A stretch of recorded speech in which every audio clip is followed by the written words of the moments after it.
Christmas અને નવા વર્ષ પહેલા હિમાચલના પ્રવાસન સ્થળો પ્રવાસીઓથી ધમધમી ઉઠ્યા।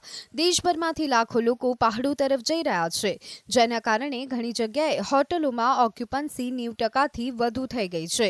રાજ્યમાં આગામી 6-7 દિવસ સુધી જ આ સ્થિતિ રહેવાની છે।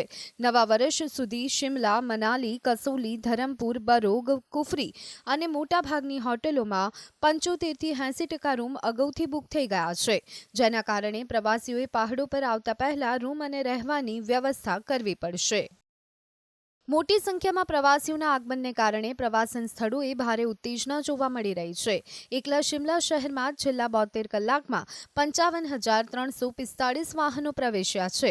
તેમાંથી 2 લાખથી વધુ પ્રવાસીઓ શિમલા અથવા અપર શિમલા આવ્યા। એ જ રીતે 24 કલાકમાં 12,000થી વધુ વાહનોમાં 65,000થી વધુ પ્રવાસીઓ રોહતાંગ ટનલ પહોંચ્યા હતા।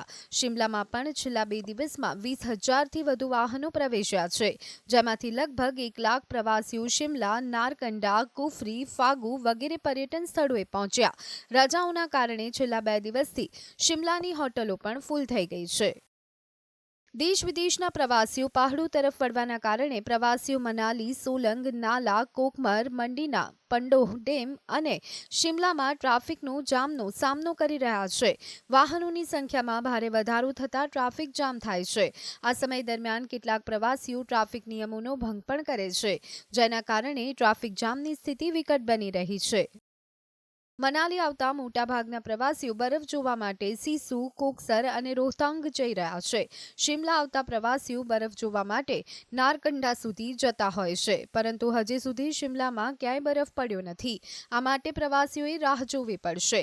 હાલમાં કુલ્લુના લાહોલ સ્પીતિ અને રોહતાંગના ઊંચા વિસ્તારોમાં બરફ છે। હાલમાં કુલ્લુના લાહોલ સ્પીતિ અને રોહતાંગના ઊંચા વિસ્તારો બરફ આચ્છાદિત જોવા મળી રહ્યા છે। Bureau report, GSTV।